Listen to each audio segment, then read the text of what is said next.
Welcome to Chalk Talk, a weekly preview of West Tennessee football featuring the Jackson Sun sports team on JSUN.com. Hey everybody, this is another edition of Chalk Talk, the college edition here on JacksonSun.com. I am columnist Brandon Shields, sports columnist Brandon Shields here with the Jackson Sun, and he is our local college writer, Craig Thomas. And Craig, we've got 3 games going on, all of them in the state of Tennessee. Not all of them are in West Tennessee. One of them is a little far away as UTM goes Austin Peay. We'll get to that in a minute. Let's start in this week in the city of Jackson. Lane has their annual homecoming. It's always one of the biggest events in Jackson. How long are you planning on walking to get to the game this week? Oh, it's not too far of a walk. Luckily from here at the Jackson Sun, Lafayette Street, nice quick, easy walk. And it'll be even better if it's not raining or anything like that. Well, hopefully they don't take up your parking space before you get to the office. Yeah, but yeah, in any case, if you haven't been to Lane Homecoming before, it is a pretty good time. A lot of people there, a lot of people selling things, just kind of tailgating. A lot of people, obviously, they're alumni from outside, living somewhere other than West Tennessee, will come back and be part of that game. Just no matter whether the football team is playing well or not playing so well, they're come back every year. It's a really, really big deal. Probably some people coming in even just the next couple of days or so. Just have a good time and kind of reconnect, obviously. But as far as the football goes, Lane coming off a very important win over Benedict and Augusta. The Augusta City Classic, got a nice big trophy for that. And more importantly, got a conference win they really needed. They've got a reasonably tough task, I think, this week in a Central State team that's 0-2 in the conference. But when you look at their numbers, they're pretty balanced. The one thing I think that is kind of a red flag for Central State, they've thrown, I believe, 13 interceptions and completed 54 passes. That's not a good ratio. And I think it's an opportunity for that Lane secondary, which to this point Derek Burrows hasn't been real pleased with, to sort of step up, get some turnovers, get Lane the offense, or get Lane's offense the ball back pretty quickly. Nice dramatic win against Benedict last week. I think Derek Burrows still looking for some more out of that team as far as what they can do inside the red zone. Sometimes that means scoring touchdowns, sometimes that means not missing a field goal attempt. Just whatever it might be, 7's better than 3 and 3's better than 0. So, definitely. So I think that's the kind of thing that didn't really go real well a couple weeks ago against Tuskegee. Better against Benedict, and then you obviously want to see some good things here against Central State. It'll be a tough game, honestly. I think Lane's got a real challenge this week. Obviously good to be coming off a win, but they're gonna have to play well to win this game. And you would think, I think, with probably a bigger crowd than normal, all this homecoming, all the hype, the kids know about that, and they recognize that, and I think they want to have a good showing. And there's a lot of reasons to want to play well for this week for the Dragons. Yeah. Also, another team that needs to play well this week is Bethel, as they have a pretty big opponent coming in this week from Campbellsville, Kentucky. Yeah, and another team that has its homecoming as well.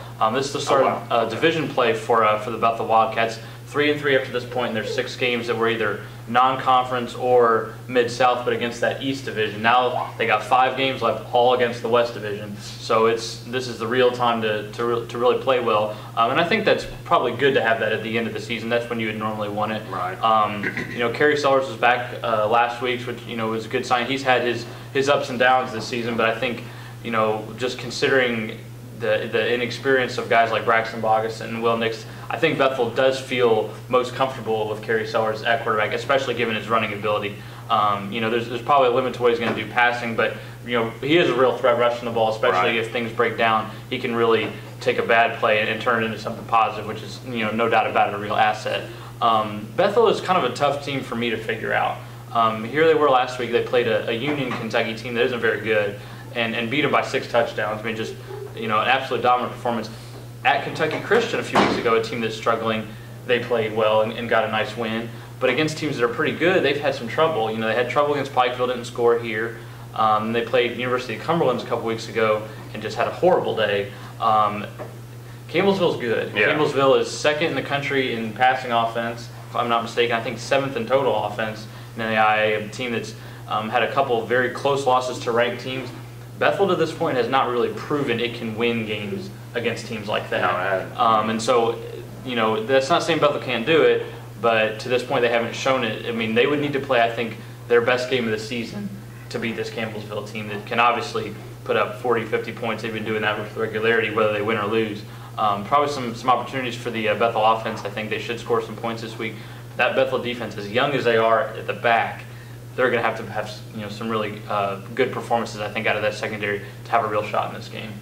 All right, well, as we mentioned earlier, UTM is on the road on that massively long road trip to Clarksville, Tennessee, to take on Austin Peay. Just kind of thinking back to recent history, this hadn't really been a game that UTM's had to worry about because Austin Peay hadn't been that great of a team. Are the trends continuing this year? Yeah, I mean, Austin Peay is still, I think, by anybody's definition, the weakest team in the Ohio Valley Conference, and that's not to be just mean about it, but I mean, they've had a lot of trouble. They're not winning conference games. I mean, it's just, by any measure, I mean, they're the weakest program right now. They're having a lot of trouble. UT Martin is going to have the athletic advantage, in most positions.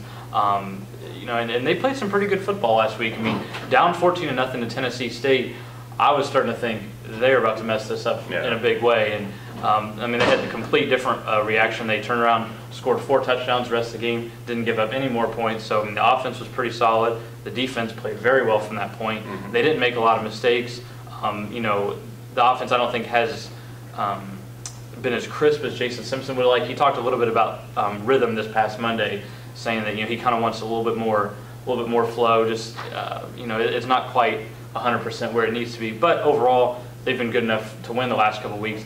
When you look at the schedule, I think if you're a UT Martin fan, you have to be at least a little bit excited. You've got Austin Peay this week, which, there's really no excuse for Martin to lose that game, and let's just be honest. Yeah. And then after that, you've got a Murray State team that is, probably by most people's guess, maybe the second weakest team in the league. Wow. So you've got an opportunity here, the Skyhawks, to do a 4-1 in OVC to start the year. That's pretty good considering the way they started last year. Are they at the level of Jacksonville State? No. Are they at the level of Eastern Kentucky? No. But you're working toward maybe being 3rd, 4th in that conference. That would be, I think, a big step forward. You start talking maybe at that point about trying to get in the playoffs and that sort of thing. But for right now, you just need a couple of real good performances in conference to sort of keep yourself in the mix. And I think you have to give credit to a lot of those UTM guys. The offensive line, a couple of locals there, just kind of learning their way with Kadarian Bond and Robert Burley. But really just all over the field, there's a lot of young guys. You talked about the linebacking core. They're starting 3 freshmen there sometimes, or having 3 freshmen on the field at one time. When you can sort of make do with the injuries they've had and the youth they've had at some key positions, you have to give that coaching staff, I think, some credit for just getting them ready and having them competitive the last couple of weeks. All right, and you are going to Lane this week, right? I will be at Lane, but we will have the Ryder at Bethel as well, so we'll have stories from both those games, and then obviously some notes on the UTM game as well. Okay. All right, well, have fun at your game. When people want to follow you on Twitter to be updated on the game? Yeah, JS Ryder Craig. I'll have updates from the 3 games throughout the afternoon. All right. Well, be sure to follow him for that, and be sure to follow JacksonSun.com for updates on all of West Tennessee local sports. And on behalf of Craig, myself, Kenneth Cummings, our photographer, and my 3 kids who are apparently rearranging furniture in the background, thanks for watching, and thanks for trusting the Jackson Sun for your #1 source for local sports in West Tennessee.